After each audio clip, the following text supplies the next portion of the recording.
Talk Show.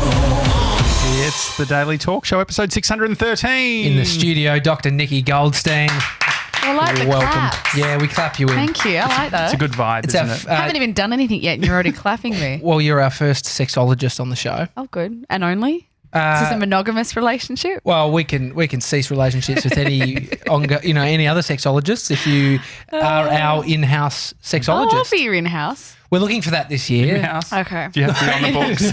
Yeah. Paying super as well? Yeah. Are you with Host Plus? What's the pay like? Ask George. What would we have to pay you to be in it? I mean, we'd really have to. I mean, do people have problems that go to sexologists? Is that do we all need generally, problems? I think you go to a sexologist. So, okay, sexology is the umbrella term, right? Mm-hmm. So underneath that, then there's different roles. So you can be a sex educator. You can be a sex therapist. I kind of take the role of sex educator. So I actually don't like clients. Can be really annoying being in a private practice where people just come and dump their crap on you. You're the Dr. Phil or the Dr. Oz of the sex industry in that way. I like that analogy. Yeah. I like that analogy. I get my hands dirty, so to speak, and I do the research and I go out there speaking about sex when no one else wants to. So you don't have to come to me. I'll come to you. Yeah. I mean, it is the ultimate what people are thinking but not really talking about. Yeah, I get to say it. I follow someone, I mean, he's passed now. His name's Ram Dass. He's a spiritual guru.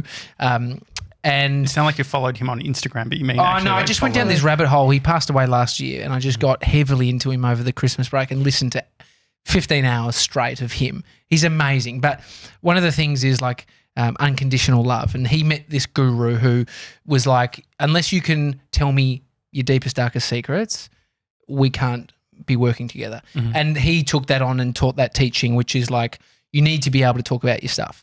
And that happens in group facilitated sessions where they're exploring, that spiritual path. And one of the things he said was the main thing that people are keeping is sexual thoughts or sexual things going on in their head that they're not 100%. talking about.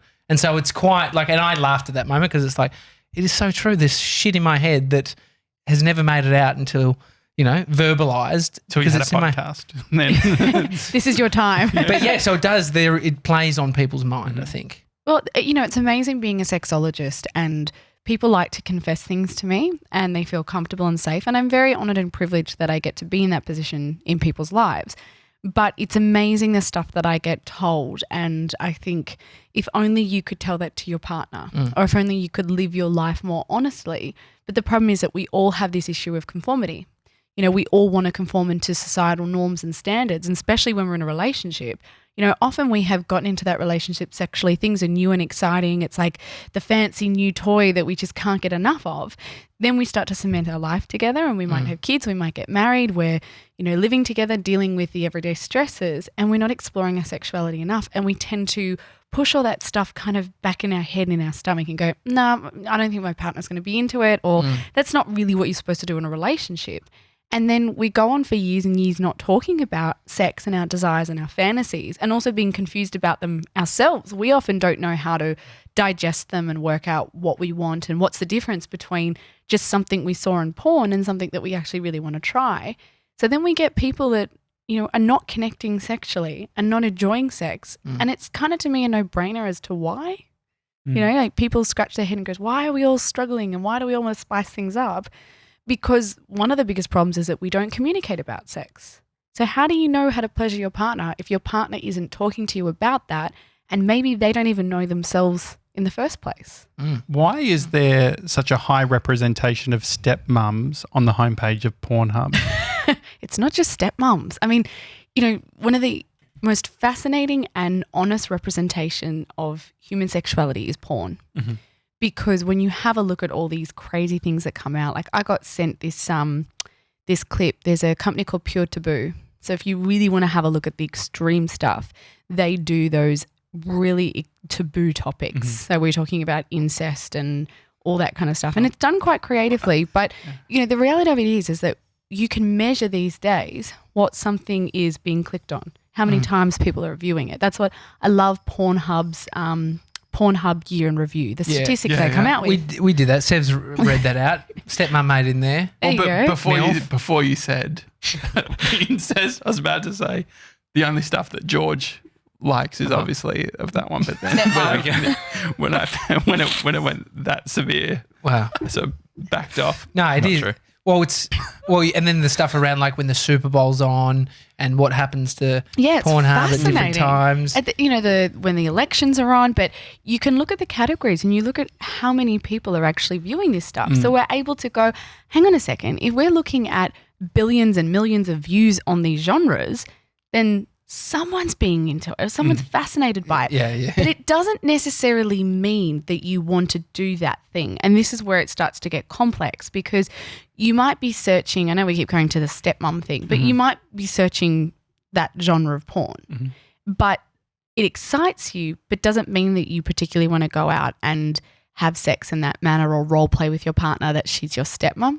Not necessarily. So is it status then? Is it status roles? Sometimes it's about, often it's about taboo. So it feels very out of bounds and naughty and not like we should be doing it. And that in itself is exciting. Sometimes there can be an element there that you get turned on. It could be something to do with status. It could be something to do with an early sexual experience that you had and that reminds you of that, or something that happened in your childhood. There are so many different reasons as to why you might be turned on by that specific thing. But that's where sometimes instead of looking at the why, it's about trying to work out how we function with that, because it's like trying to work out why someone is gay. There used to be so much behind is it some kind of hormonal thing? Like what happens in the womb? What happens in your upbringing? We finally got to a point where we're like, let's stop trying to explain why we are sometimes the way we are sexually speaking and work out how we work with that in society. So if you're watching a lot of porn and you're finding that it is influencing your personal life, say that you're coming back to your partner and you've got all these crazy demands about what you want to be doing, then we would have to have a look at how you can have a healthy relationship with porn and not have it negatively impact your relationship, but also discovering what it is that might be giving you ideas that you want to come back to your partner and say, hey, I want to give that a go. Not as to why you're particularly attracted to that thing or where that comes from. It's more about how we can work with it in your everyday life. Well, if porn becomes a problem and you can identify it as the problem, like too much, or you're not stimulated by your partner, it's probably, if you have, but it takes a lot to identify that in yourself. I don't think a lot of people would be that tuned in necessarily. Something like a porn addiction or a problem with porn. I don't always like the term addiction. I like the term problematic behaviors, because addiction, we think of drugs and alcohol, and I like to take sex and porn out of that category.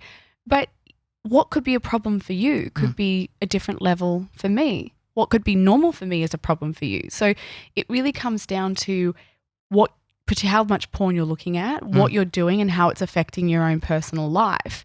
So it becomes this really difficult point that someone could be consuming a lot of porn and you know what, they can still go home to their partner, they're having great sex, they might be watching porn together, it's really not playing such a big role for them. You may get somebody that looks at just a little bit of porn, but yet all of a sudden then puts the expectation on their partner that they should be doing what's going on in that porn scene, which is not realistic. And this is the hardest thing. I have hidden on many porn sets. The tricks that go on behind the scenes are quite amazing, right? It is sexual acrobatics. It is days and days of preparation. Like an anal scene, I mean, that kind of goes up in terms of pay rank because there is so much prep that goes involved into preparing. Days. But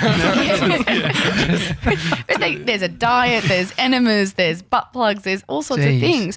So if you were to look at some crazy anal scene and think that women just are supposed to just pop it in like that, which is one of the problems with this overuse of porn in society and younger generations looking at porn, you're not knowing what goes on behind the scenes. You're not knowing all this work. And that's where we're finding this really unhealthy relationship with porn. But is it porn's fault, or is it the fact that we have this lack of adequate sex education at the right age so that we're able to look at that material and go, that's interesting and that's exciting, but I know that's now not how it's done. Or, I studied that module on porn when I was in high school and I know that there is so much behind the scenes. I can appreciate it for what it is, which is sexy entertainment. But I know that if I want to explore anal with my partner, we've got to talk about it and we need to maybe prepare a bit more and engage in foreplay. More pre-prod. What you're saying, that doesn't actually happen, right? The module in high school of porn, is that not a thing? Depends on the high school. I mean, so they are doing that? I just got approached recently by somebody, and it kind of really ignited in me that maybe I need to be going into these high schools as somebody who not only can communicate about this stuff, but has been on porn sets. So there are a lot of organisations out there trying to educate youth around porn.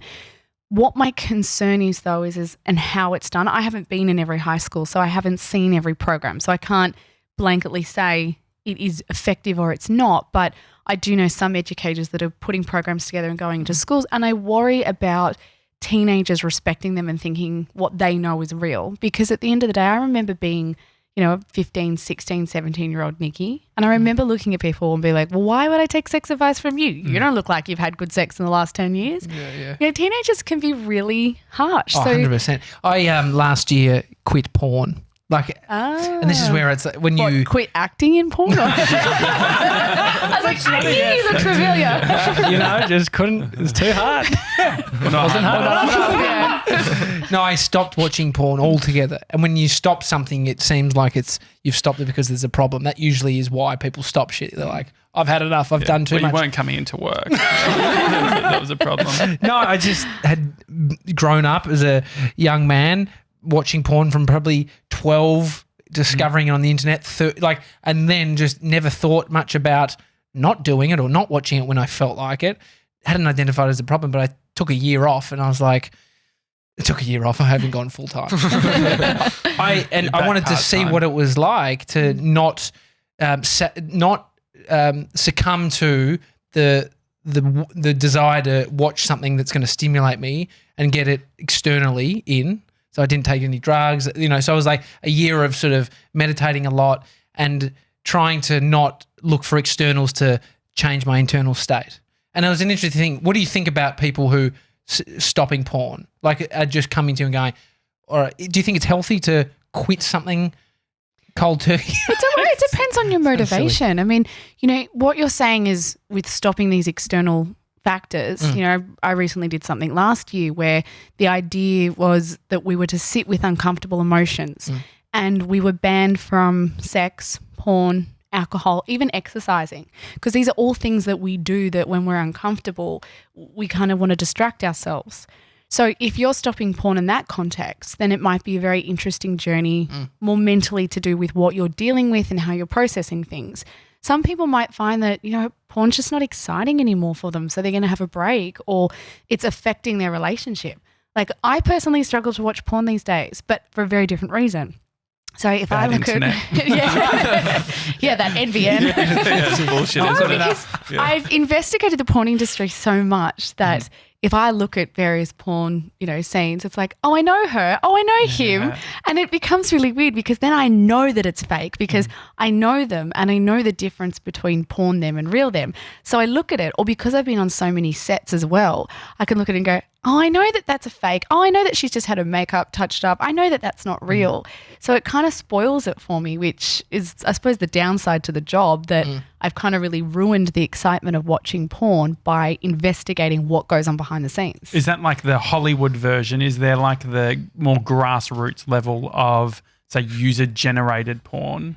Yeah, there definitely is. Like now you've got things like My Free Cams, and they're completely dominating that industry where, you can log online and you can be talking to somebody and you can pay them various things to do all sorts of different acts. And it's that idea that I think we actually crave a connection.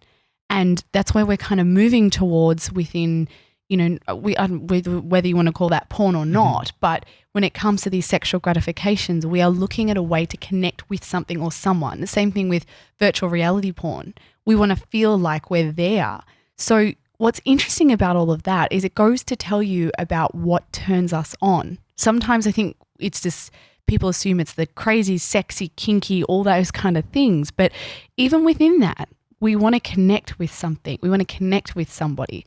It doesn't have to be a romantic connection, but when we can get that feeling of intimacy and connection, that turns us on. So why can't we all just go, we can have that, whether it's a one-night stand, whether it's a fling, whether it's in a relationship, but maybe we need it to be sexually satisfied. George, we've got you on Instagram If anyone has any questions in the live stream, please feel free to yell. Yeah, Actually, is there anything, George, so far? What do people say? Nothing so far. Really? you meant to make it up if that's the case. Scooter did say no porn for 97. No for 90, like the as whole in, year? No, as in Mr. 97. That's just his Oh, name. the baby. No, not born in 97, close, but his ATAR was 97. Yeah, he got an enter score Enter of score. 97, which is way better than us. And so we Yeah. gave him He's very smart. the nickname. We've talked with Mr. 97 about his sex life, lack of sex life. He's a 20-year-old virgin. No shade thrown. It just is what it is. And it's interesting because we've looked into that thought that I think some people have looked at someone who is choosing to have sex later in life as could be as like really like a negative. Like I think some people throw that or project that onto or project people. like questioning sexuality and all that sort of thing. Are you gay if you haven't had sex yet? So it's interesting. There's this research that's come out in the last kind of 6 months. It was broadcast a lot around the ABC that this generation of teenagers are having less sex than their parents' generation. The sex recession. Yeah. So, and everyone's kind of trying to speculate why that is. Is it fear? Is it because we're talking about STIs? Is it the Me Too era and everyone's kind of too scared to hit on each other? I actually think as well that we're exploring our sexuality in a lot more healthier way. So if you don't want to have sex and you don't feel like you have to conform to losing your virginity as soon as the legal age hits, then we have more acceptance for that. People are exploring how they want to live their lives sexually. That's more up to them than buckling to peer pressure. And I think that's actually a positive because I remember being at school and it was kind of that 14, 15, 16 age where, you had to be kissing a boy, then you had to be getting fingered and giving blowjobs. And, it was like this, wearing this badge of honor. And once everyone started doing it, you kind of had to do it as well. Unless you had the fingered badge, piece of shit. Yeah, it was like a pin that we put on our blazers. yeah. I got fingered on the weekend. But it was like that. We were conforming, and I think these days we're empowering this next generation to explore what they want and what works for them, instead of being pushed, especially when it comes to sexually speaking, into doing things that they maybe should be doing. And I think that's healthy. I think that ideally it comes down to what innately you want and you feel comfortable with. And we are living in an over-sexualized society. And, a byproduct of that is that we're all feeling like we have to be sexual, especially women. Women now look like porn stars and Kardashians from a young age.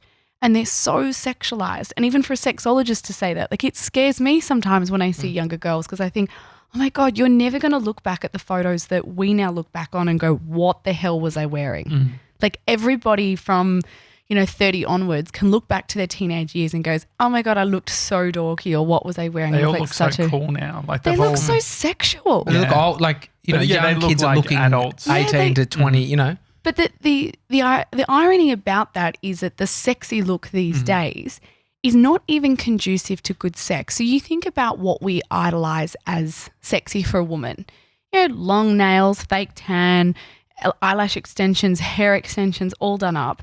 Now think about what you would expect good sex to be. It's pretty impractical, all that, isn't it? Exactly. Yeah. And someone pointed this out to me and said what we are worshipping as sexy is not even conducive to what we're trying to be. We should be checking sexy. nails like a netball game, making sure that's not too sharp. Do you want to Tape them up. Tape them up. You got to have clip extensions so you can take them off and and then get dirty. But this is a problem: is that even porn stars, people think that this younger generation are looking like porn stars. Now I've been to those porn conferences that it's big ballrooms and you've got all these different stands of all the different production companies. Maybe you guys should go. I mean, our production company. There you go. So we got to get And into porn. You see every different person represented in terms of diversity. Even guys, girls, body types, ethnicity, tattoos, not tattoos, flat-chested, implants. There is so much diversity that is actually represented in porn, and I can jump online and I could find a woman who I feel I can identify with.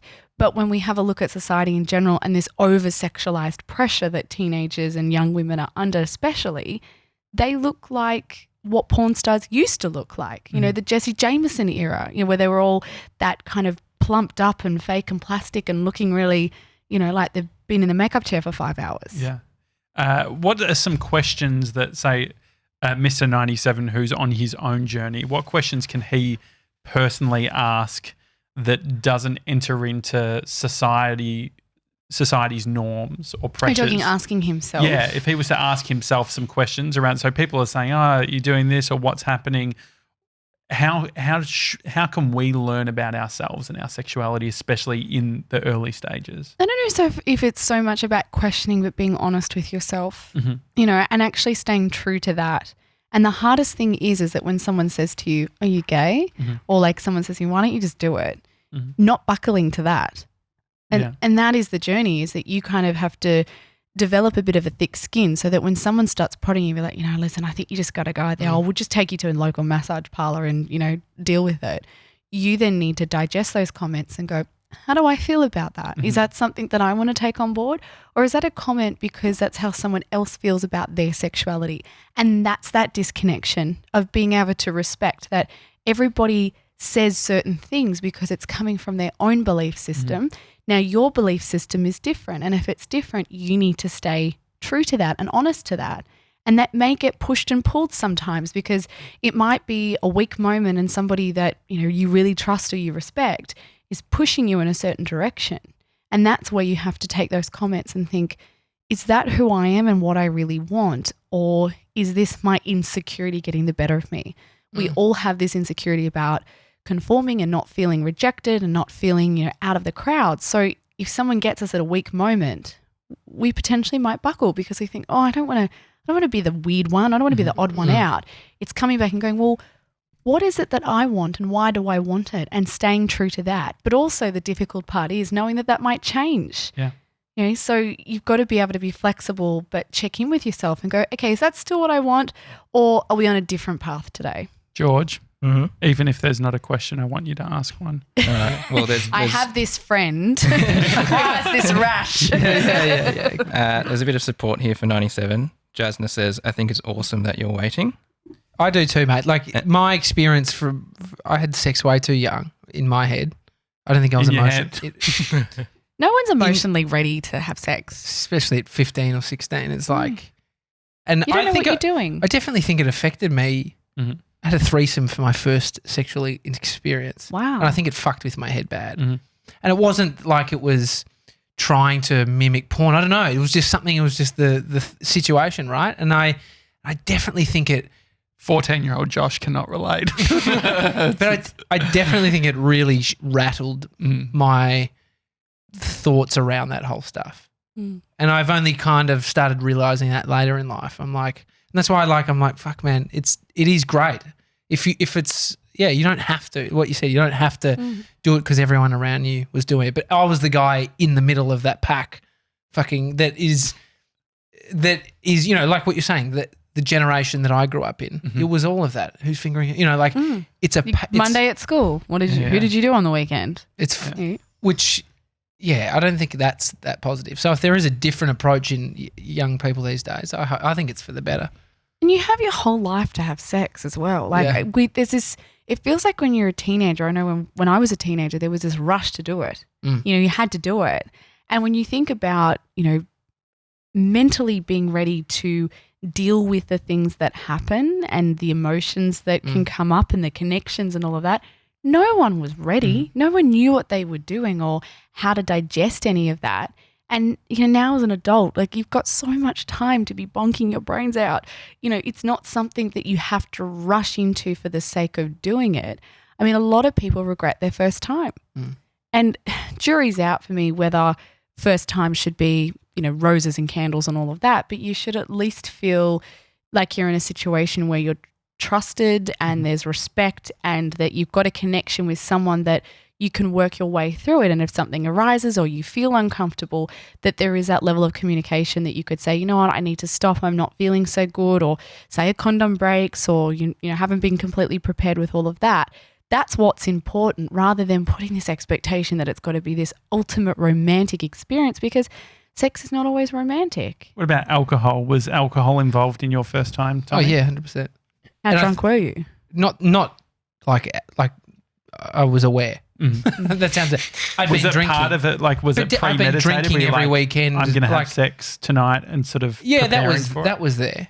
But then I think the problem I found was most of my sexual experiences moving forward involved alcohol. Mm. And so then having sex off alcohol is a different experience.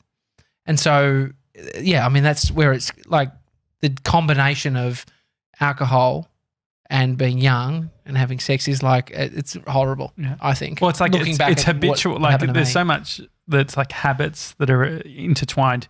Our mate Jack Post, who's got a band called Release the Sounds, he has this song that he did, which was like about the Pavlovian effect. You know, is it the Pavlovian with the effect? dog. With the dog. Yeah. He talks about his mum's The car saliva. keys was like the Pavlovian effect because it was when I'm all aloner, I get an automatic boner. Like when his mum leaves to go out to the shops or whatever, he would straight away get a boner because he knows that he can have a wank.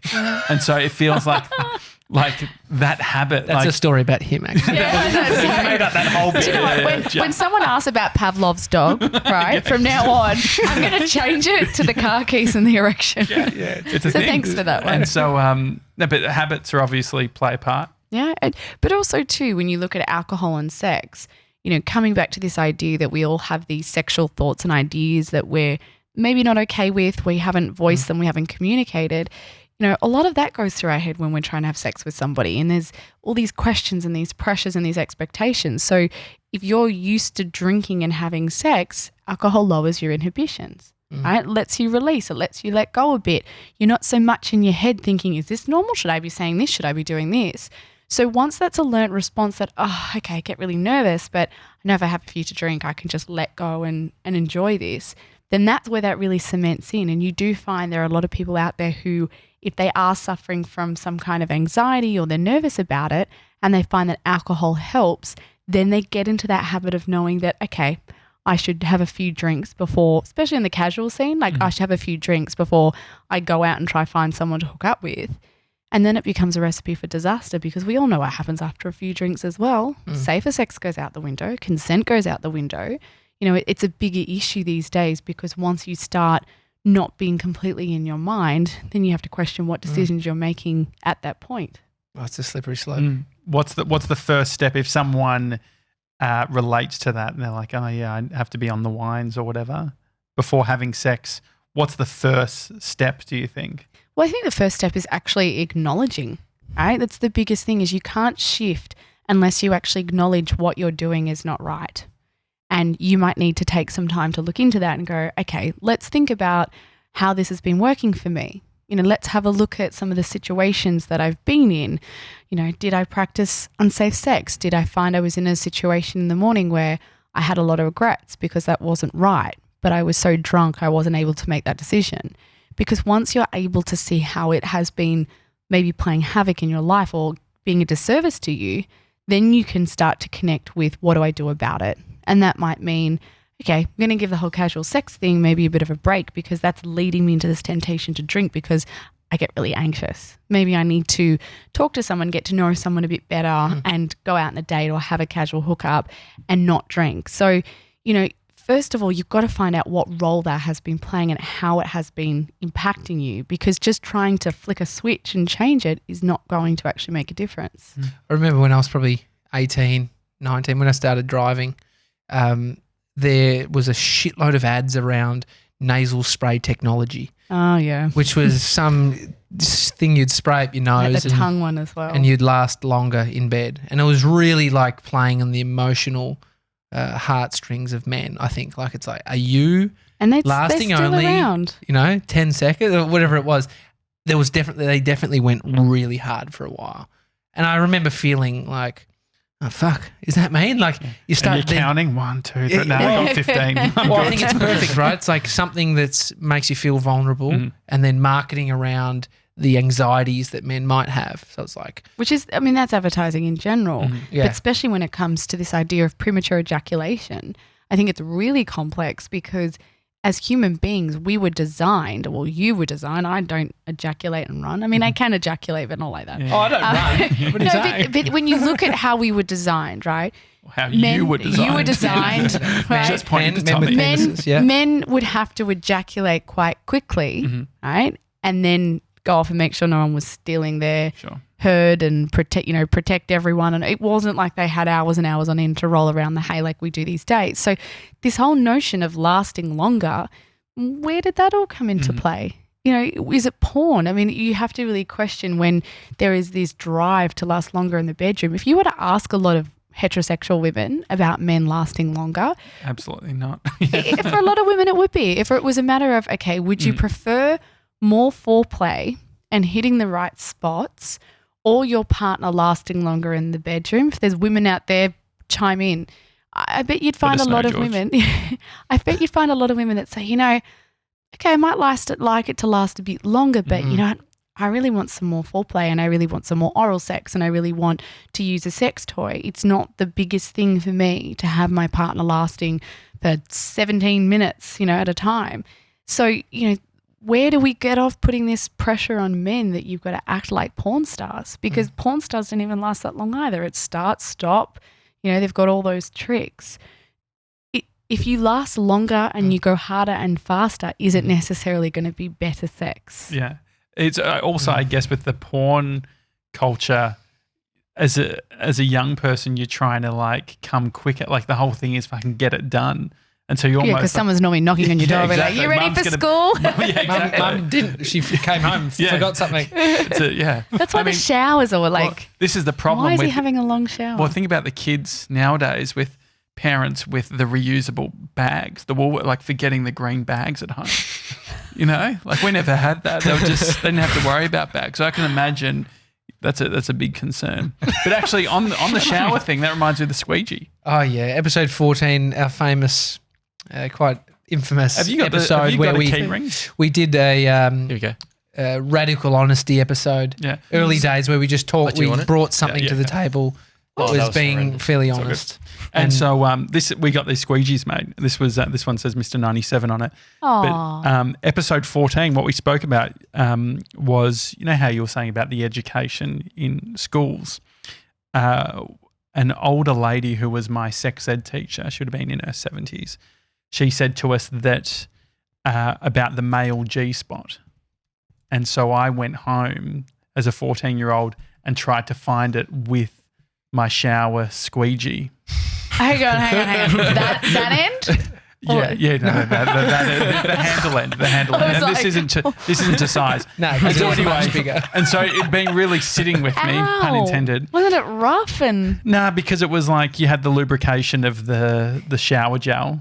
And Mum's like, why are we going through so much shower gel? We got it yesterday. It's like, Mum, do you want me to tear my asshole? And so anyway, I did it once, but then I discovered I don't want to be that guy. I didn't squeegee up there. Yeah, it felt like it was. You only need to do it once to be that guy. Well, apparently, we've got key you are rings now. I was going to say, you really are now that guy. I've doubled down. But there's nothing shameful if you get off putting a squeegee up your ass. Yeah. As long as you're being safe. And that was the whole thing. Is I was like, I'd held it as like a little bit of a I can't believe I did that. It was embarrassing. And so that's what the radical honesty of episode 14 was like. Actually, I've got many of those. People are doing weird shit. My brother was pissed about the squeegee. He's like, I fucking use that thing for what it's meant for. But he's probably still disinfecting his hands. Yeah, it's definitely been. But every time Tommy, it feels like he's like at an Airbnb or anywhere he sees a squeegee in a shower, takes a photo. What do you reckon? Does it turn you on? They've gone a lot bigger. To be clear, the one that we had was very minimal. And it had no edges. It was just had no edges. It was just, and it was almost. Actually, I commend you as a kid because good on you for realizing that the squeegee, right? So that is not going to keep going because the biggest problem is with inserting things up the anus is not having a flared base or a handle that it can continue to go in. Right. And that's a massive problem. And this is why, when you talk about sex education, if you would have taken an object, taking the squeegee bit out, you could have gotten into big trouble. Yeah, get caught. Well, not get caught, but that could have get stuck in. And then what happens is people try go in and get it and they're pushing it up and there is kind of more of a suction thing. Now, you think of the bowel as opposed to the vaginal canal. You've got a cervix of the vaginal canal that the opening is like super, super tiny. So nothing's getting in there. So if you do find you get something stuck, you know what, it's going to be able to come out. Right? You might need to go to a doctor if it's something really small, but you'll be able to retrieve it. if you have something that goes through the back passage and keeps going in, they may actually have to take it out through like keyhole surgery. So they actually have to, they can't go in through the anus. They may have to take it out. Now, if it's also and this becomes a real interesting medical problem. If it damages the bowel, I've known of cases where they actually have to give someone a stoma bag for the bowel to heal and retrieve whatever it is through the stomach. So, it comes back to this idea of, why can't we have better sex education so people don't find themselves in that mess? Yeah. Why can't we? Why can't we speak to young? Because I don't remember sex ed in school. Why can't we be in that mess? No, but why isn't it Why is it something Because it's a taboo subject. But why is it still taboo all these years? Because we still have a society that is influenced heavily by religion. Sex is always going to be taboo, no matter where we are. We're never going to not have sex be a taboo subject. Sex was something that we were controlled with fear. Don't do it, you'll die. Don't do it, this will happen. You think about over the years how many negative messages have been instilled in us about human sexuality. We still carry that around in certain areas of society. We're still taught that it's a private subject and you don't talk about it, all these things. And now we have this generation that is thirsty for the education.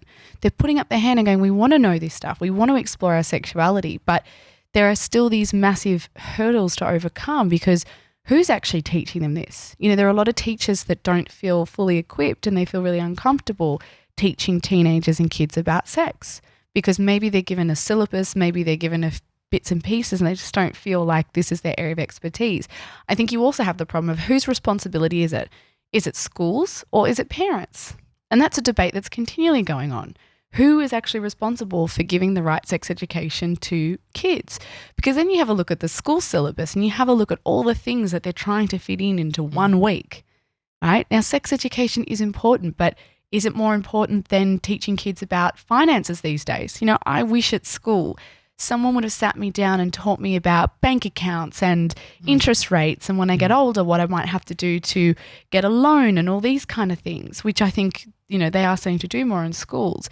You're trying to fit all these extra things in. Tax returns. Exactly. We're prioritising squeegees or tax returns. But this is the thing, then where in the syllabus do we put adequate sex education? Who's responsible for it? And it gets shelved. It does. And if you're at a school that is backed by a religion, then you're also contending with those religious beliefs. Yeah. Nice shelf joke, Josh. Yeah. I just had to bring light to it. Thank you. George, what do people say? I feel like people are saying stuff on Instagram. About a squeegee. Tiff's just said something that as a former teacher, I used to have young girls watching porn as instruction, which is just so unrealistic. Mm-hmm. Yeah. She also said nothing weird about doing weird shit, Josh. Thanks, Tiff. Thanks for the support. Nice. Yeah. For that little note on that thing, porn should not be an instructional, I don't want to say DVD because it's all online, but it's not an instructional movie. And this is the problem, is that we actually need to be educating teens around the intent of porn. So porn is like watching a Hollywood movie, right? But it's sexy entertainment. Yeah. So it's entertaining, but it's also there to turn us on. In no way, shape or form should you be learning how to drive a car from watching The Fast and the Furious. Yeah, sure. So then why is it that we think that we should be having sex like porn stars? And I think part of the problem is that most of us know that we can have sex. So we look at those scenes that are going on and think, well, I can do that because it's human beings having sex. But we still need to incorporate this element of there's a lot of tricks and there's a lot of things that are going on behind the scenes, and it's not, it's real, but it's not real. If we're not able to teach teens and kids that concept early on, people are curious about porn. Most people watch porn in the beginning. Not boys, but a lot of people watch porn in the beginning because they're curious. They want to see what sex looks like. I remember being so fascinated. Like, you grow up watching those, you get a PG film and you had like a bit of a sex scene and you're like, what does it look like? Yeah. Like, how does it all work? SBS was good for that. Oh, as well. Yeah. Or anything that's got a caption on it. Yeah. I'm fluent in French. Hang on. You actually paid attention? But that's the thing, is people are drawn to it because we want to see what it's about, and they go, oh, this feels exciting. I feel turned on. But they think that that's what sex is. Have you listened to John Ronson's Butterfly Effect? It's like I have a little bit, yeah. They go into the porn industry. Yeah. They're looking down the effects of porn It's a little bit porn negative, that one. Definitely, that's the skew. And so, how much do you feel that there is? I mean, I guess it's the narrative you're looking to go down. That one paints porn in sort of this negative light of porn stars and the effect it has on the people. It's like saying the humans movies behind are them. movies negative, and you've got movies that are like Hollywood movies that are really bad and like doing negative stuff. But then there's like there's porn companies that are specifically doing like safe, consensual. All that there's sort of stuff. some porn companies. I think it's Wicked or Vivid. One of them always uses condoms. There's a lot of porn companies where the female porn stars actually have shares in the company. They're responsible for also what they're doing. They have a say in who they're having sex with, what scenes that they're doing. There's a lot of that empowerment that goes on. And this is the problem with the porn industry in general, is I kind of feel like it needs to be divided up into sectors because at the top of the range, you've got these huge companies that are, empowering their actors. They're keeping them safe. Everyone's on board, they're consensual, they're putting up their hand when there's something that they don't like, they're looking at the type of content that they're producing. But these days, thanks to the internet and iPhones, everyone can be a pornographer. So that's not the entire industry, and there is a negative side to the industry. But, once again, going back to that debate of, is it always the fault of porn, or is it the problem that we don't have the support and education on how we consume porn in our life? And this is this problem, is it the most negative thing in the world, or is it because we haven't been able to balance this relationship with it and work out how we counterbalance those negative sides? There will always be a negative to something. I mean, I look at a lot of Hollywood films, and the ones with lots of violence, especially in a country like America where you can get a gun, you'll get these movies where someone goes and might be killing 20, 30 people during the whole film. And there's not one consequence to that. And that might be the good guy, but still he's busting into a building and all that, and he's breaking people's necks, and he's... You're talking about John Wick. Yeah, John Wick, my favourite movie. A bit more than 20. Yeah, but I often think, there's just no consequence to that. And, I think about kids emulating and looking up to those actors as stars and looking what those characters are doing in movies, and yet people see porn as just the most evil thing that we have in society. And that really alarms me because I can explain porn to a teenager or a child that has accidentally come across it to be able to put into context. I can't explain that. Like if someone said to me, well, why is it that there's this guy that goes along and kills everyone in a film? Because it's entertainment. Yeah. It doesn't make sense to me. What about sex tutorials? If you think about like YouTube, Oh, kids there's a learn guy that does this Photoshop and really stuff. well. Yeah, Really? I have to find the name for you because I came across him on a press release. It's not obviously for kids and teenagers, but he's doing a lot of content for couples, men, women, but he's actually, some of them he's fully clothed, some of them he's actually like having sex, but he goes through and shows like different positions and different things that feel good. And I'm thinking, thank God someone's actually doing it in a really kind of classy way. It's not tacky. He seems to be quite an educated guy, knows his stuff. That's more of the content we actually need. Yeah. And then you learn from that content, and it is more clinical. Like it isn't made to turn you on. Of course, you're going to find it exciting because maybe there's someone having sex, but it is the kind of video that you look at and go, okay, maybe I'll try that move. Or, oh, that's how I make her ejaculate. Or, there's all these different techniques that he's focusing on, and then go and watch porn to turn you on. Don't go and watch porn and go, oh, that's how I should make someone ejaculate, because in a lot of those scenes, a woman has actually holding water inside of her because they want that whoosh, that flushing. Don't ruin it for me. It's 97. No, but that's what happens, and they want the visual effects. What about if someone's listening to this and they're thinking, there is something on my mind that I haven't told my partner, like something, it's a fantasy or something around there. Is the advice to be honest and tell your partner what you're thinking, or what? How do you approach these? I think it depends your intent, right? If it's just a fantasy and you don't want to act on it, then you have to consider that if you voice that to your partner, are they going to think that it's something that you want to try, right? So it's not to say that you shouldn't share your fantasies necessarily, but you have to think about potential consequences to this. Let's take, for example, a man who identifies as heterosexual but's watching gay porn, right? It's something taboo because you're not gay, but you're like, oh, I get turned on by this because I wouldn't do it. if you were then to tell your partner that, would your partner go, oh my God, I think my boyfriend's gay? Is this a thing? You know, This is a thing? it is, but you don't get a lot of people admitting it for that very reason. I mean, girls, heterosexual girls are always like, oh, gay porn's hot. But we're not in a position where someone's going to think that we're going to turn around and be a gay man because we're a woman and, that's okay. But as soon as a man who identifies as being heterosexual has any form of attraction to another man or just touches them, or all of a sudden, boom, we just want to typecast you as being gay as though that's a bad thing. So, that's just an example of, if you were, say you had a partner that was quite maybe closed-minded, a bit more conservative, how are they going to feel if you say that, right? But maybe you're having these fantasies that you might feel like you're bisexual. Now, that's something you should talk to your partner about, but obviously you've always got to think about the implications to that. That's going to open up a can of worms, because is your partner going to think that you need to be with someone else, you need to be bringing someone else into the bedroom? So I think it's important to talk about all these things, but you've always got to just step ahead a little moment, think about your partner, think about how they're going to react to what you're telling them and why you're telling them. If you're telling them something because you want to incorporate that into your sex life or you want to explore it together, fine.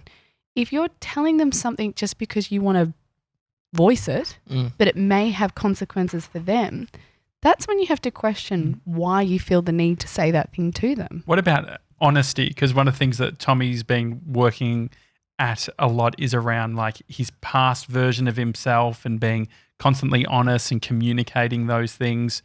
Do you think that partners need to know everything about your sexual history? No. I mean, I'm a different breed of person because of what I do for a living. I have no problem talking about sex. I have no problem talking about my sex life. Now, one of the most confronting things in my relationship early on is that my partner didn't want to know everything. And I was like, what?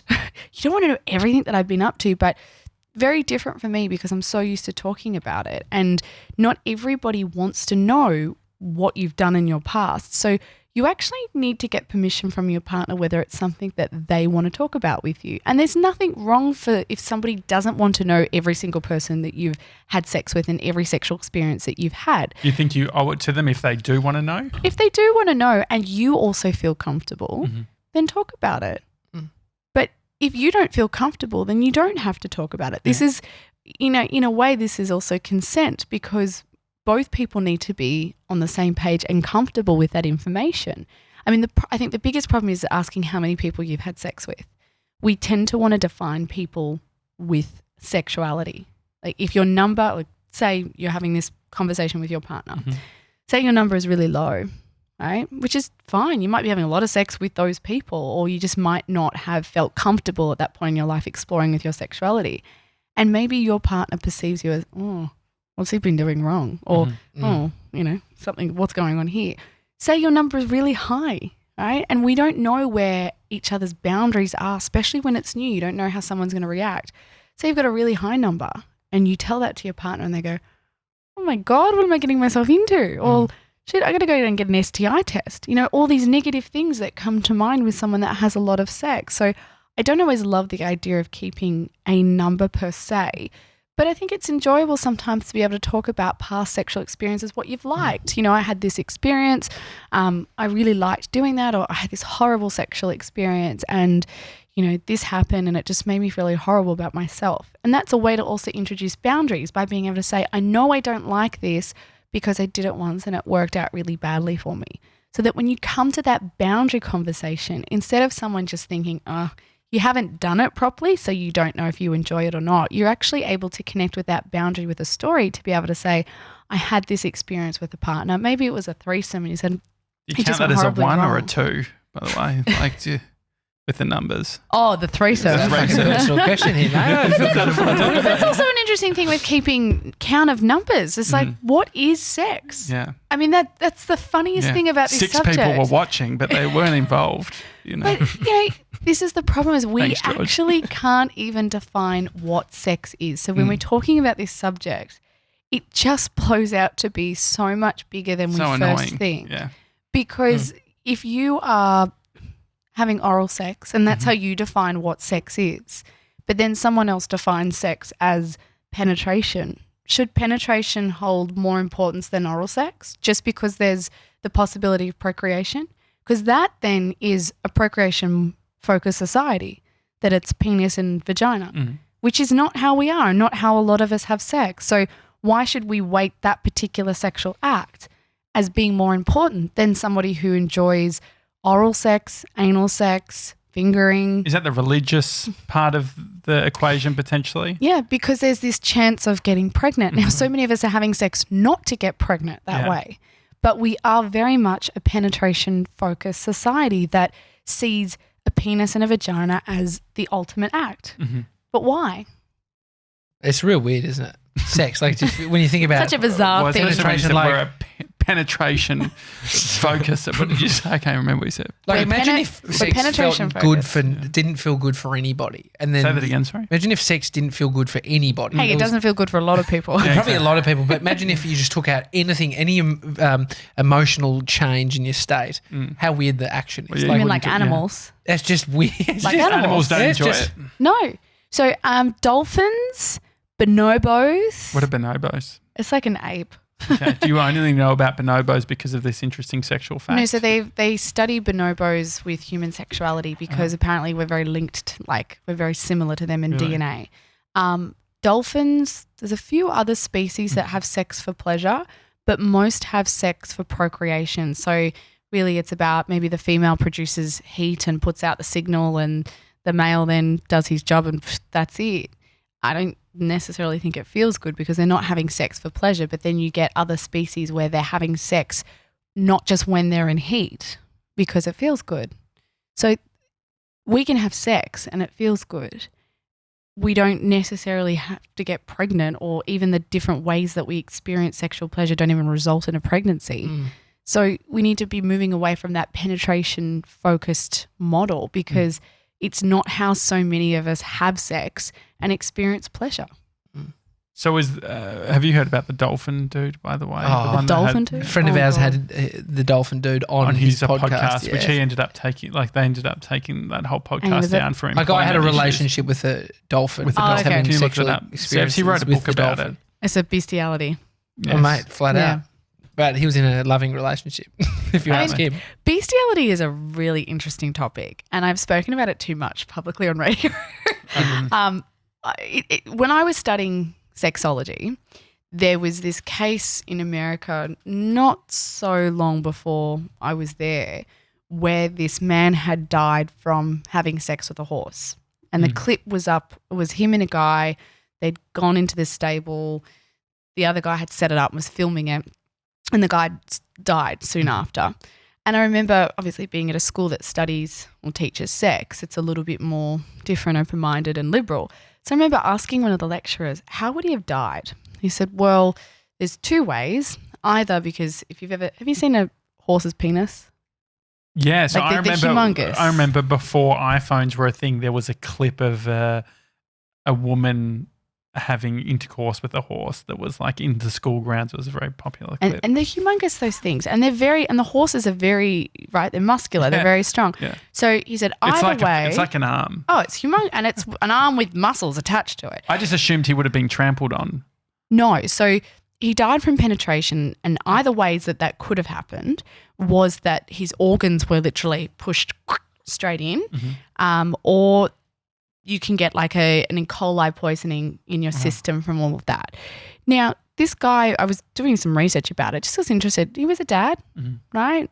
He died. Like, it's so sad. One of the problems is that we don't talk about this subject. Now, I later found out is that most bestiality porn, and for some reason it came from Spain, and I found this out because we had this at the school, they actually tranquilize, but they give the animals, especially if it's a horse, something to make it a bit more docile, because if you get the wrong end of the horse and it can buckle you or something like that, it's quite dangerous. So, there's an interesting thing with bestiality around consent, because animals can't give consent. So therefore, is that sexual act okay? But just in general, like, we actually should be having more open conversations around safety, because if you saw something to do with a horse and you thought, oh, I want to give that a go, it can be very dangerous and you can lose your life. And we can laugh about it, but we go, Oh, that's really sad. So why Yeah. are we not having more discussions around, I know it's a very philosophical thing about can you fall in love with an animal, but there's a lot of cases out there of people that do. So do we say that that's wrong? For someone who was like, I don't know if I want to get into it, you went into it quite it does bring up some issues. Yeah, Definitely, it's a lot George. of ethical issues to do with human Is there Yes, anything so happening many. on Instagram? I feel like 97's more across it potentially. Bing, bing, Uh, bing. Tiff says animal cruelty, full stop. Yeah. I'll just say I found The dolphin book. so it's Dolly the dolphin. Dolly. The bloke who fell in love with it said Dolly the dolphin announced her intentions to me by positioning herself so I was rubbing against her. Okay. And what's the book called? I don't know what the book. It's just a Daily Mail article. Okay, I've got Daily Mail. Yeah, flick that one to me if you can. Jeez George? Louise. Earlier on, I don't know if I should say the name. Should I say the name? No. You can, Is it very This incriminating? is the first Is time it- George has read out Tell us what they said, and then we can tell you if you can say I'm the name. repulsed by porn. I have the best sex with and connection with my husband. Yeah, who is it? That's great. Jasna. Jasna. That's Yeah. great. But that's great. Like Yeah. not everybody has to watch porn. I mean, like I said, I don't watch porn anymore because I know the tricks, but it's not something that like going back to this idea of exploring your own sexuality and being true to yourself. If you don't like watching porn, don't watch porn. Mhm. That's I completely think fine. also it's like challenging whether it's just a habit you formed over the years. We of just- definitely lost Jasna on the horse chat. yeah, definitely. well, if you didn't like porn, you're not going to like bestiality. Do you experience, I mean, we've talked a lot about porn, but I think it plays a part in a lot of people's lives that you've probably A either had the huge thought part, about it or a feeling towards it. People and their partners keeping the fact that they watch porn from their partners, I think, would be very high amongst a lot of couples. I feel like this borders into the conversation around infidelity.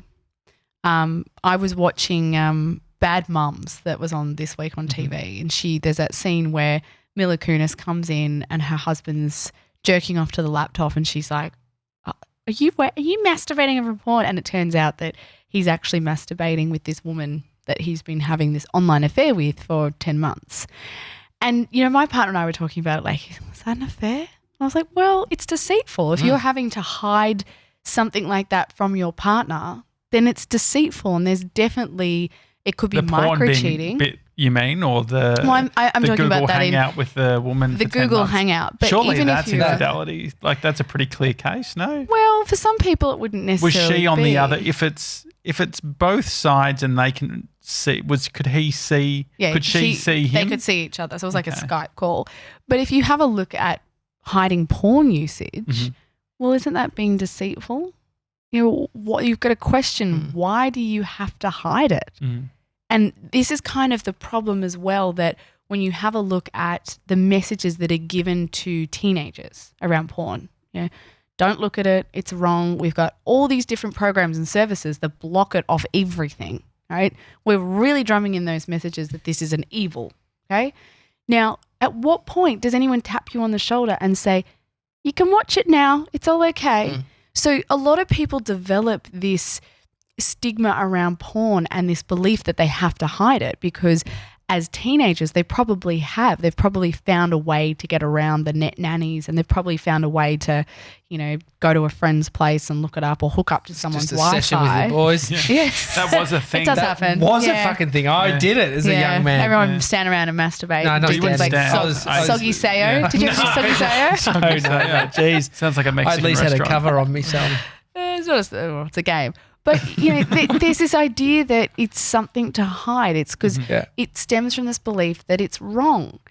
And never do you get to a point where anyone's actually saying it's okay. And hey, why don't you talk to your partner about it? Instead, you've got this instill idea of I have to hide it from them.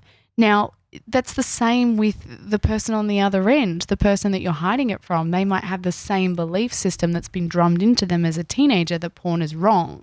So therefore, when they do find out that you're secretly watching porn, then they may react quite negatively because they've been taught that it's a negative.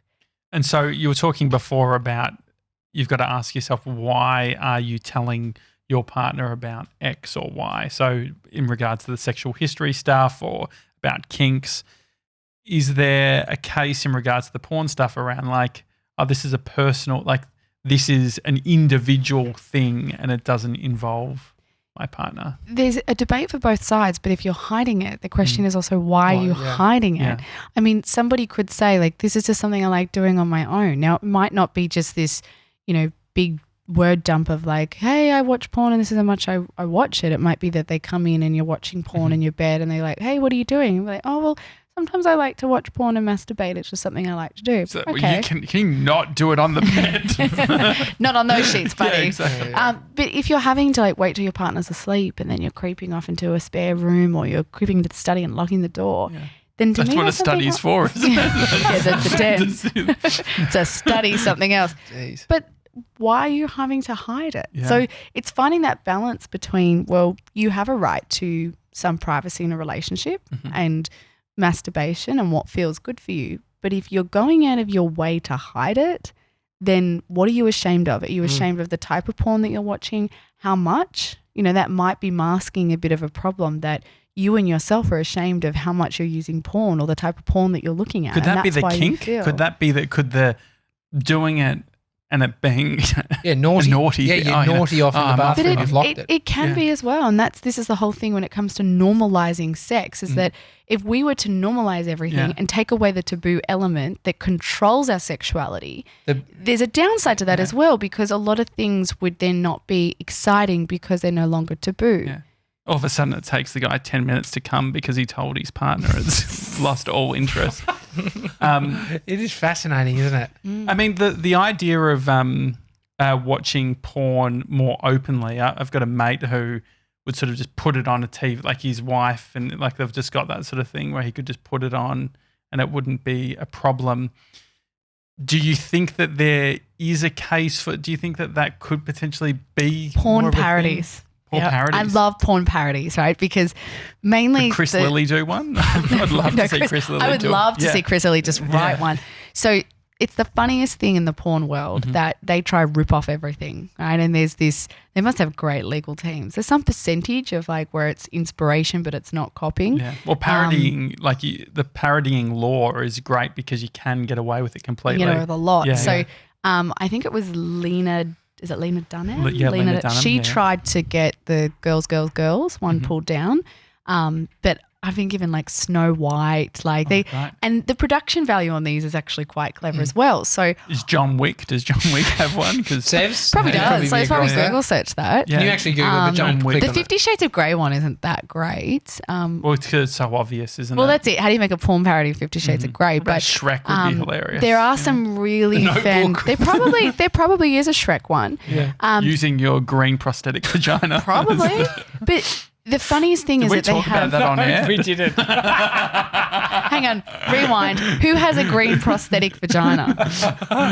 Well, yeah, you were talking about that. The one earlier. you took through, custody. Oh, you mean mine? It's But not he didn't- green. It was bronze. Like it looked green. Okay. He gave no context. That was quite It funny was that he yes. just That said was something my very vagina. random. It was my vagina. Model. Now let's John jump. Wank, We jumped by the way. back to. The funniest thing is these names, right? Every year at the AVNs, which is like the porn, like the Oscars of the porn world, there is an award category for porn parodies. And I just love, like I've been there a few times and they read out these names and I'm like nearly in stitches because it's so funny. And they are meant to be a bit of fun, but they're still porn. So I always think like if you're a couple and you want to have a bit of fun with your porn usage, grab the porn parodies and put them on like a movie because it's not like something to emulate, but often it's quite entertaining, but you've still got the sex scenes. There used to be did you ever get into Pirates?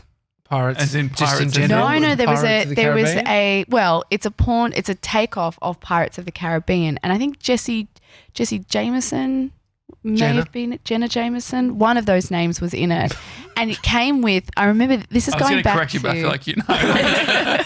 This is going back As to a the lady of days my of times. FHM, right? I was asked to review porn, like to write a little thing about it, and this one came with 2 DVDs. And one side was like the movie, and it's quite entertaining too with some porn stars. Some porn stars are great actors and some porn stars are terrible actors. So it was like the sexy version of Pirates. And then the other DVD was like the cut out hardcore scenes. So I was like, what a great way that if you wanted to introduce porn into a relationship, you weren't sure if your partner was really down with it, you could watch like the first DVD and kind of, they're like hot scenes and they start kind of hooking up and start having sex from, and it's that cutaway angle from afar. So you can't see but you can see the, oh, great. That's yeah. So from and then the other DVD. So then if they like it and they're like, oh yeah, that's turning me on. Like, well, I got a treat for you. Oh, great. Then you've got the other DVD that really shows what's So we need to get going a DVD player. 7-Eleven. Sorry, they're collectibles. You've still got to get them. Can you get some funny names just for us to finish on? Well, so what movies? Because I'm already thinking about movies I loved as a kid that would be really like Charlie and the Chocolate Factory. Oh, that would have to be a porn parody. Dennis the Menace. That would definitely. George, what's your favourite movies? Oh, I remember there was one called Shaving Ryan's Privates. See, who comes up with these titles? Because that is like sheer brilliance right there, right? This is what I love about it. Is it? Could you imagine the meeting? Like everyone's around a table, right? And they come up with like the latest list of like Netflix shows and movies. How can we make this into something sexual and opt out a word and put it into the percentage of parodies? It's creative. Yeah, gone in 60 seconds. There you go. Amen. What about we were talking about young girls being sexualized and looking like the Kardashians, and I think there's probably a Free Willy's a good one. Free Willy looking at Instagram. Oh, It's Instagram's almost worse a porn than site. porn. Like, it's worse than porn. You can just Especially scroll. because it's promoted. The problem is Not at all. Instagram is promoted as reality. Yeah. 100%. Porn is not promoted as reality. Porn stars do not promote themselves as this is who I am in my everyday life. And that's why often they have a stage name. And there's a trend now. There are a few porn stars that use their own name, but they do take on a bit of a character. Now, no one in that world is going, this is all real. They're like, this is entertainment. This is fake. Instagram, everyone's out there going, oh yeah, this is what I always look like. I wake up like this. And everything's edited and it's all about angles, and you take about 50 photos to find the one with the right lighting and the right angles that makes you look a certain way, and you've got forget a that Facetune, babe. Yeah. You've seen that? Oh my God. Add some hair, But some this is the thing, chisel. you can do anything. What about revenge porn? Well, it's illegal. Yeah. I But mean, that feels like that's of our times as things are becoming, we're creating content in general across our whole lives. More people are filming themselves in those situations, which obviously means the content's available. it is a really scary area to go in because it starts to become, and I was researching this recently, revenge porn is actually considered a type of abuse. Because it's exactly what it is. You're attacking somebody. You're trying to, take something. Well, you're ruining their life, really. Well, whether you're ruining their life or not. I mean, these days, I think if you've got a porn tape out there, it's not that someone's, or a revenge porn tape. It's not that someone's not going to hire you or anything like that. But you are taking someone's emotional state and you are trying to shit on it. Am I allowed to say shit? Yeah. Okay, good. Yeah, we're podcasting. That's right. Yeah. And it is considered a form of abuse. Someone is going out of their way to attack somebody. So they're, depending on what's done and what country you're in, there are now a lot of laws around it. I was just recently in New Zealand. They've got a company over there called NetSafe, which is a bit different to us, where you can call straight in and go, hang on a second. Someone's just posted this photo online of me, and they will work with the various companies to work with you to get that taken down. In Australia, it's a little bit different, that I think you have to, there's a government department, GovSafe, I think it's called, or something along those lines. So, we are creating more systems in place to protect people, that when these images do pop up, there is a way to pull them down. It's not always easy. Oh, mate, when you got people screenshotting instantly, like... Yeah. Any tips on that stuff? Like, do you think young people should be making porn? I think it's a common day form of courtship these days, to send a sexy photo, to send something naked. I think what you always have to understand, that if you are going to be sending dick pics, photos of yourself naked, photo of yourself doing something sexual, you always have to think of, how would I feel if that was publicized, if that was out there publicly? If you're not okay with that, don't send it. But if you're okay with that, like, there's a lot of people who, they don't really mind. Like, maybe they're sitting there with their legs open and they're in something sexy, and they're like, yeah, I wouldn't be happy if it got sent around, but it wouldn't be the end of the world. Don't put it out there if you're not okay with the idea of other people seeing it. And that's the filter that you've got to have, because how can you truly trust someone? I mean, even when you're just dating and in your relationship, Things that can get relationship hacked could as end. well. It's like that exactly. shit can happen. What happens if in the cloud? Yeah, you know? yeah. What happens if someone takes your phone, finds your laptop? Yeah. You look at all. What about? The murky area of when people have been hacked and then it's online, and then the people like it almost being frowned upon. So if people are sending around a link to someone's phone that has been hacked, like a celebrity, Jennifer Lawrence had her cloud hacked, but she came out, I think, and was saying this is like basically saying it's like you looking at it is adding to the negativity around this, like how bad it is. You're contributing. You're as bad as the people who stole this shit by looking at it. There's one celebrity posted a nude photo because someone was basically threatening to release they'd hacked. So they went, here you go, and they're like, here it is. Great, and good. Like that's kudos to them. Yeah, I mean that really only works if you're taking nudes based on the filter that one day it could potentially be made public. But I don't know if most. Use I don't Facetune think in your sex. I don't think most people are doing that.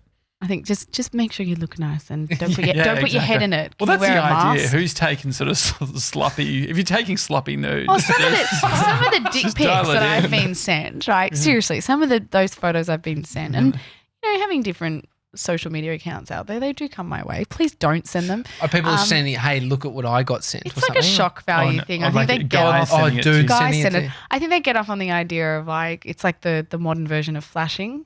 I have had a flasher once, and I've got to tell this story because it's hilarious. I was in San Francisco at Pride Festival, and I had a girlfriend with me from Australia. I was studying over there at school. So part of our schools, we always participated in Pride. I was trying to find an outfit to kind of come up with. You just put things together. I had like fairy rings and all this stuff. I don't know why I had a harness on, but I had bought a harness and I had found a stuffer, so like a flaccid penis. So if you are maybe a trans woman and you're in the process of transitioning, or you just want to feel more masculine, you can wear a stuffer to feel like what it feels like. Does it really do it? So it's inside but pointing out. It's like the harness I'd be wearing, and then there's a thing to hold it in place, and then it Were you wearing it exterior? I was wearing outside? it underneath my dress because I was like lifting up and shaking up. Yeah, That was a cool outfit. Yeah. So there we are, lined up for these portaloos. So I'm with my girlfriend on one side, and then there was a line over there. And I saw this guy out of the corner of my eye, and he had a jacket on, and I'd seen him do that to someone. And I was like, okay. So he turns to me, he looks at me, opens up his thing. And I said to my girlfriend next to me, do not react. I looked him in the eye. And I lifted up my dress. What did he do? I shook myself. And he laughed. And I was like, oh my God, this is fantastic. Because what they want to do is they want to get the reaction out of you. Yeah. And I was like, you know what? You are not going to get the reaction. I mean, He got the I'm best going to get reaction out of Did you. he laugh? He laughed. He laughed. That's human connection. How do That is people human find this connection. stuff? Like, why does flashing turn somebody on? What is that part of the brain? What's going on? It's taboo. It's, catching someone out. It's that thrill of doing something illegal as well. The problem is that it is illegal. So it's a really tricky fantasy to have because depending on how you do it and when you do it, you could end up in a lot of trouble. Same things with voyeurism. There are a lot of people who get off on this idea of watching people, but sometimes part of that thrill is watching someone who doesn't know that they're being watched. It's very taboo. It's very exciting because you're, on that line of doing something that's illegal, but the problem is it's illegal. And it's also too, impeding on someone's personal space. So this is a lot of the problems with some fantasies out there, that there is a legal element to them. And we kind of have to work in with that, but sometimes desire is so strong that it gets the better of someone. They know that it's illegal. They know that it's the risk, but they just can't hold it in any longer. What's your take on, at my apartment, I look out and I can see other apartments. I had a place like this. And I do sort of I do look over. I never stare. Hey, if they have their curtain open and they're bonking and you can see them, then that's kind of an invitation to at least look. Is that? Do you think that that's the standard? Because I feel like I'm definitely. I'd spend maybe 10 seconds just scanning, seeing what's going on. Like all the people across the road love the tennis, so I was watching a lot of screens of tennis. You don't have to turn it on yourself. You Yeah, turn on exactly. what's You can just see it all going on. happening. Screen's a big. But what do you think about that? Is that something that you think about? I think we're curious as to what people get up to. I used to live in an apartment block like that, right in the middle of King's Cross, with a very small road between my block and the block across. And I saw all sorts of things and I loved it. It was so fascinating. And I had this one neighbor who just always used to pick up chicks all the time, and he'd be, really going at it. And he would. I remember once sitting watching TV. And would you turn the lights off, or is that going too far? We actually started off a bit of a game because we had a very brief fling, which you should never do. And then I decided it probably wasn't a good idea to have a fling with my neighbour so close. He didn't like that, so he wanted to get back at me. So he kept bringing these girls back, and he'd have the doors open. So I'd be watching TV and I'd do this, and I'm like, oh, come on. So me being the brat that I was, just got two of my male friends. I was like, can you just come over and pretend to have a three-way with me? And we had the blinds up and we're like, no, we didn't. We were all mates. But wait, you didn't?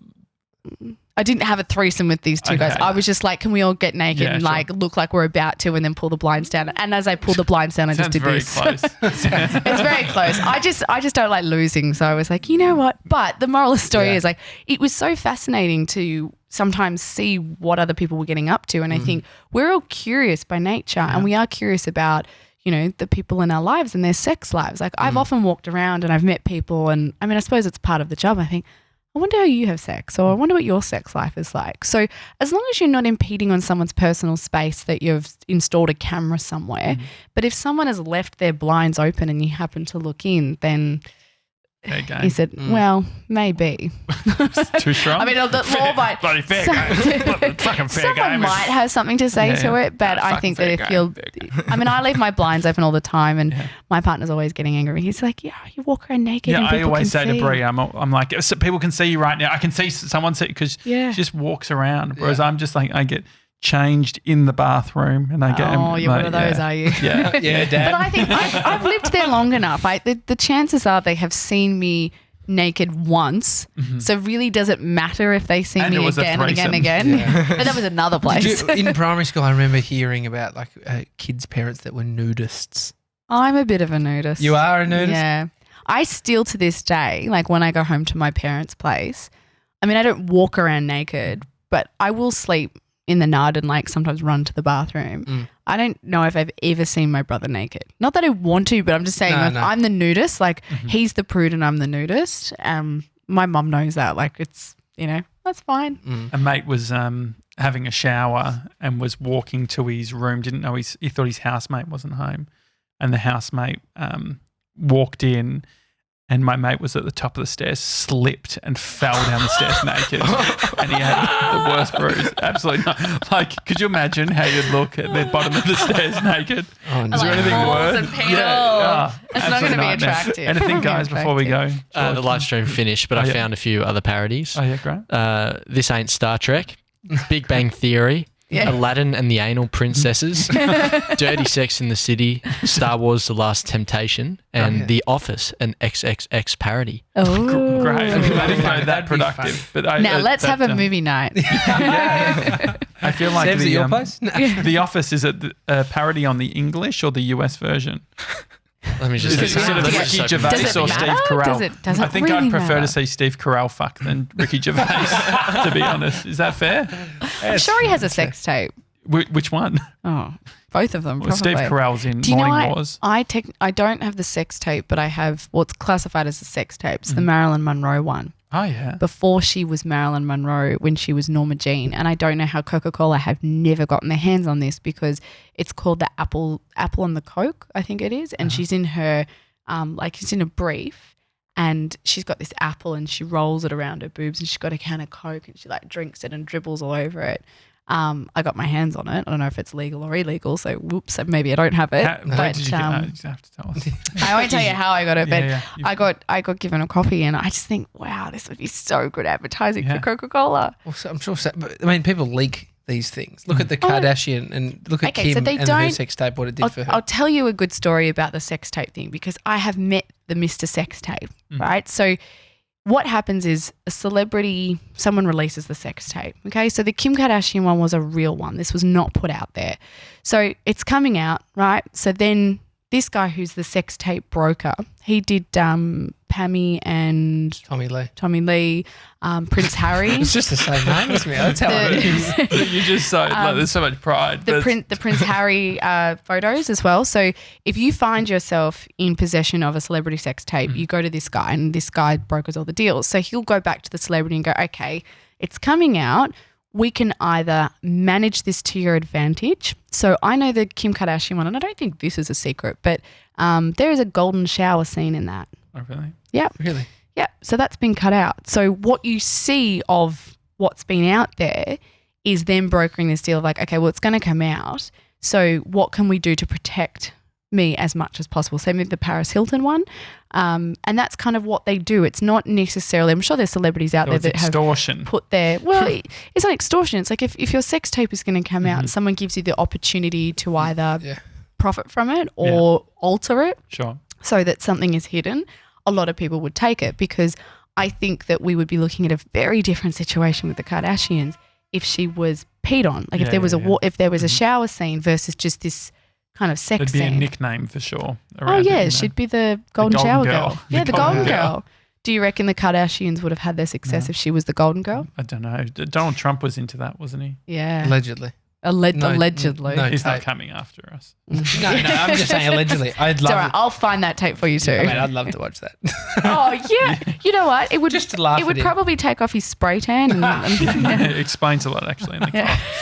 Thank you for coming on the show. Yeah, thanks Thank you for coming. having me. It's a daily talk show. If you've got any sex questions, don't ask us. Ask Mr. 97. Hi at thedailytalkshow.com is our email address. And are you doing a podcast at all? Can you talk about the new project you've got? I can. or- I don't have a release date yet, but I have finished a podcast called The Connection.